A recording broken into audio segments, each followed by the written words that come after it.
Hello everybody and welcome to my Lego room that hosts my Lego city.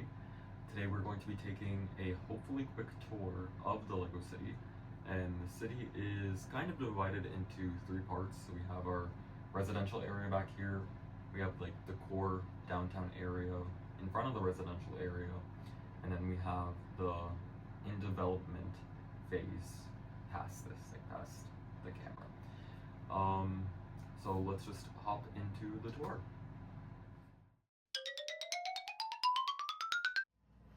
Alright, so starting off in the residential area, this right hand side is what currently needs the most work. As you can see, we're missing two road plate. I actually had road plate there and then moved them to another part in the city because I want to see how that area will look like with roads. And I haven't moved it back yet, but that's okay because this area is in development, right? Alright, so on the bottom left hand side, we have the Creator 3-in-1 home. I believe it's the modern home. This was actually the first Lego set that I got that I decided that I wanted to build a Lego city in. This isn't the exact same one, I did have to repurchase it. However, I believe I got that the year it came out, which I think was either 2011, 2012, and then the addiction grew from there. And then next door to the right of that house is actually a custom house that I'm building. I have not ordered the rest of the parts, which is why it's only a foundation still. But I 3D rendered it on Studio.io, and then I have all the pieces picked out. I just have to, pay for them. So that there will be another big home, and that gray that you see is all a foundation. So it's going to be rather big and rather thick and square, unfortunately, but that's alright. I'm modeling it after a house that I grew up in. And then in front of those two houses is, I think unironically, one of the best Lego houses that they've done. That is the Home Alone house. It's sitting on a 1.5 by 2 deep Mills plate because I wanted it to be like the center point of the residential area. And you can see there's a sidewalk in the front of it, and it's surrounded with a big gold fence, and I just really wanted it to feel like rather rich. And I was going to Mills plate everything green and then switch everything to like a springtime or summertime like colors.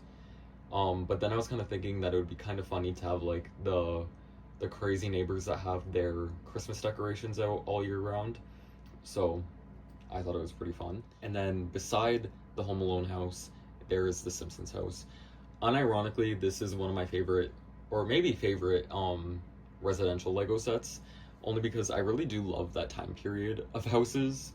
I think like they're pretty nice, and the interior is really good in there too, and it's like a lot of fun colors and a lot of like just attention to detail, which could be said for the Home Alone house too. However, one thing about the Simpsons house was that I was not going to place it there. Originally, it was supposed to go like this here and then another row of houses here, but the width of this is only 1.5 base plates, so it couldn't go like that. And I just didn't want it there because I thought that the color was too similar to the police station.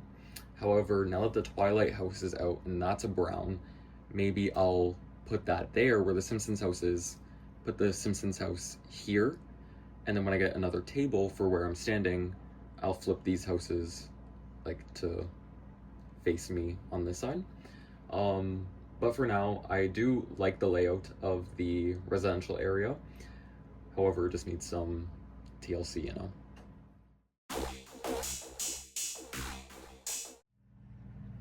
Alright, so now we're going to look at the downtown area. We're going to start off with Main Street, which hosts the police station, the Assembly Square, which was the 10th year anniversary for Modulars, the Boutique Hotel, which is the 15th anniversary for the Modular buildings, and then partially the Brick Bank. So starting off with the police station, I actually, when I got back into Lego, bought the police station, the bookstore, and the garage in the same weekend and built them within 2 days, which was a little bit crazy looking back at it. I don't know how I did that, and I also did it in complete silence, which might be signs of like maybe insanity, who knows, but it was pretty fun. It is one of my favorite buildings. I think it's very slept on, and I'm very sad that it is retired. I think that has a lot of good Easter eggs in it, such as the Soap and Suds billboard on the side, which we'll get to more of that lore later. And then next door we have the 10-year anniversary, which was the Assembly Square. And then I'm going to talk about both of them in the same little sentence. So next to the Assembly Square, we have the Boutique Hotel, which is another anniversary building. Now, ironic enough, I did not originally want these buildings to be next door to one another because I was like, who, I don't actually remember the reason, but when I did place them next to one another, I thought that the architecture of all those three buildings really complemented one another. And then also the left-hand blue building on the Assembly Square is one of the only modular buildings that will cover the mixed matched colors of the Boutique Hotel on the side. So I thought it was a perfect match. And also it does happen to be the anniversary building, so I thought that it was kind of cool to have them beside one another. And then next to the Boutique Hotel, we have a little green space with a pond, which you can't see too much of from this angle. However, I wanted a green space there on either end of the brick bank because I wanted it to kind of frame that area where it's just one standalone building. Obviously it's not done yet. I want to get more of the A-frame cabin trees to fill that area to kind of just surround it more and make it look more full. However, another comment about the brick bank, I think that this is one of you either love it or you hate it, and I really love it, and I think it's one of the best modulars alongside the police station personally. So with the police station, Soap and Studs is actually the laundromat on the brick bank. Obviously, if you're watching this, you most likely know that. However, they launder money through one of the broken laundry machines that goes into the safe of the bank, and then that's how they steal money. And I think it's very funny that they included a billboard for Soap and Studs on the police station, kind of hinting that they know what's going on, but I think it was pretty funny.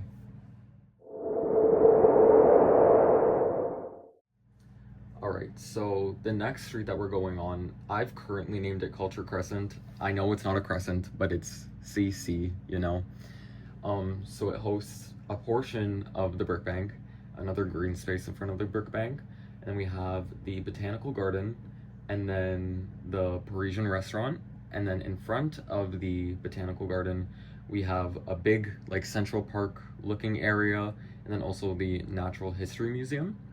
So starting off with the Botanical Garden, I really love the set. I think the build was rather repetitive. However, obviously both sides mirror each other, so it's kind of expected. However, I also think that it was a really good Lego idea set because it gave us so many minifigures, so many new pieces and floral pieces, and I think it's really cool to see amongst the other modular buildings with just how much windows there are, and it also still complements all the other modular buildings. And then again, in front of the Botanical Garden, we have a big Central Park area. I just built this because I like looking at green space more than I do gray, and I do have a lot of road in the city, so I try to just add as much greenery as I can to the city. And again, as I was mentioning, that middle portion is all 1.5 base plates thick, so I can't add 2 buildings back to back how I have right here.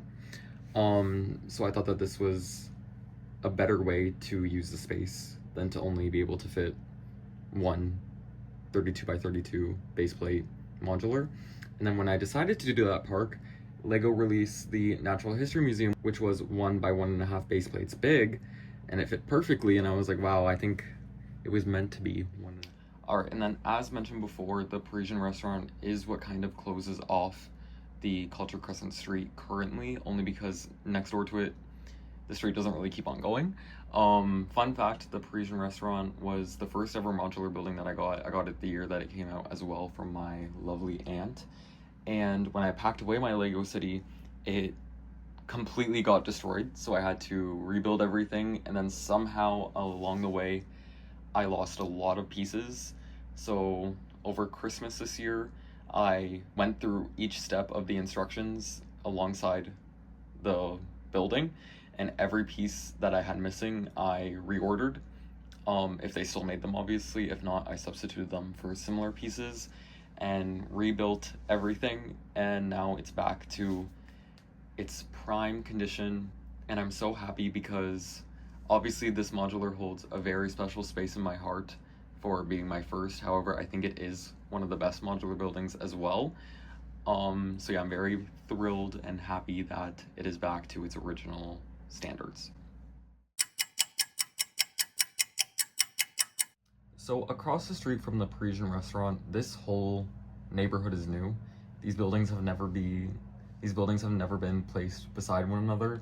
So honestly, I do not have a street name for it yet because the jazz club, the diner, and also the Birch Books for some reason used to be Culture Crescent on this road here. But then after I got the Botanical Garden, I flipped it, and that actually used to be Industrial Road, which is now behind that street. So currently it's nameless, but that's okay. So starting off at the very back, we have Birch Books. Now I always like keeping that modular building close to the residential area, just because there's an apartment and a townhouse, and I think it being kind of like dead set downtown somewhere is a little bit silly when I have a residential area, and I do think that it's a nice transition to the residential area. And this street, unlike the others, I not only look at the colors of the buildings, but also the stories of the buildings, and I try to make everything make sense. So currently, that street there, color-wise, I think looks good.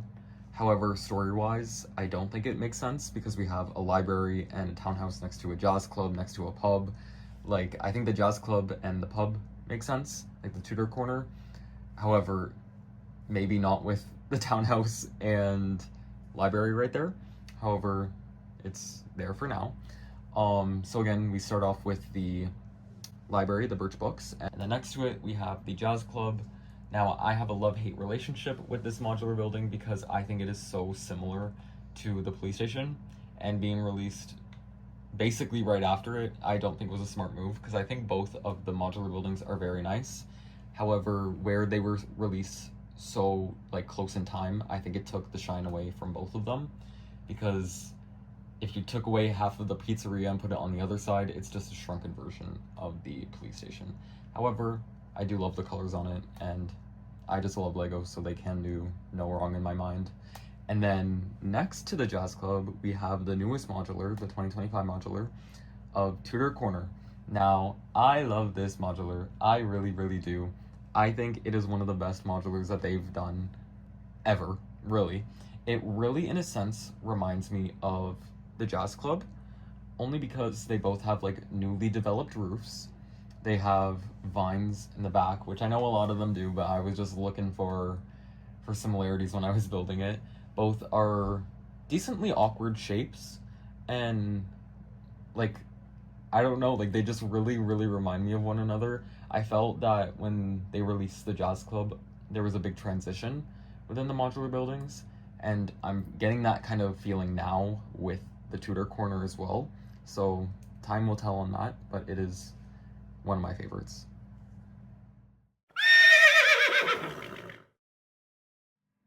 Alright, so now we're kind of in the trenches of the Lego City. I say that because this is the newly developed area that is 0% done. Um, After I bought the Botanical Garden, I brought down my desk for my bedroom, which is the brown table that the grocery store, the corner garage, the Daily Bugle, and the diner are on, and also half of the roller coaster. That never used to be here because Culture Crescent, as I was mentioning, used to host the bank, the Parisian restaurant, the jazz club, and the diner, which is why it was Culture Crescent. It was like a big strip of just activity. And then where the Tudor Corner and Jazz Club are now used to be the corner garage and Daily Bugle and the townhouse, and that used to be Industrial Road. So now this is Industrial Road. I do like the layout of the buildings on Industrial Road. However, obviously this area is not done. Ideally what I would like to do is have another building next to the Parisian restaurant, as I do right now, but another modular building, preferably maybe the detective's office or something a little bit older. And then I want to have another half base plate of green space next to it, just like the garden. And then I want to have another 2 base plate wide modular right in front of the roller coaster, another green space, and then another 32 by 32 base plate modular on the corner, just so it looks the same on the entire front end and everything's spaced out equally. And then the roller coaster is going to stay there. It is 1.5 base plates wide, and then 3 base plates deep, which is the measurements of the Central Park and Natural History Museum. So I do like that there. That does have to be mills plated. I'm going to be doing that whenever I start working on this side. And then where you see kind of the campground area, that I always had beside the residential area. That is going to get pushed back once I get another table to go back beside the residential area. And then that side of the tables will also be more room for new buildings for the downtown area. However, I just don't have the tables right now, so it's just staying there, which is why it really looks like a mess because how the campground is sitting isn't how I had it laid out when there was an actual campground. However, it'll make do for now. So yes, what I would like to do with this area of the downtown is add the Avengers Tower because I want this area to be very tall and almost like modern day downtown compared to the other side, which is very like old school, old architecture buildings. And I think if this side is a little bit more modern, it would be like a nice divide. However, there is room, I believe, for 7 more modular buildings, so there's a lot of room to grow on this table. And I believe it's 7 if I get a 2 wide module, like a 2 base plate wide modular building. So it's 7 or 8 buildings that can go here. And yes, this is currently the Lego City. Obviously, the side to the left is basically done because that was done for a long time until I got the botanical garden. The whole city was done for months until I had to bring down another table. So we're lacking roads, cars, streets, everything. However, this is the current state of my Lego City in the beginning of 2025. So I just want to say thank you again for watching the tour of my Lego City. This has been the current state for months, so I'm rather excited to start finishing off the new area and also finalizing some things in this area, such as the missing road plates and more greenery in the green spaces. However, I'm very excited for the future and I will keep you guys updated. So thank you so much for watching again. Thank you.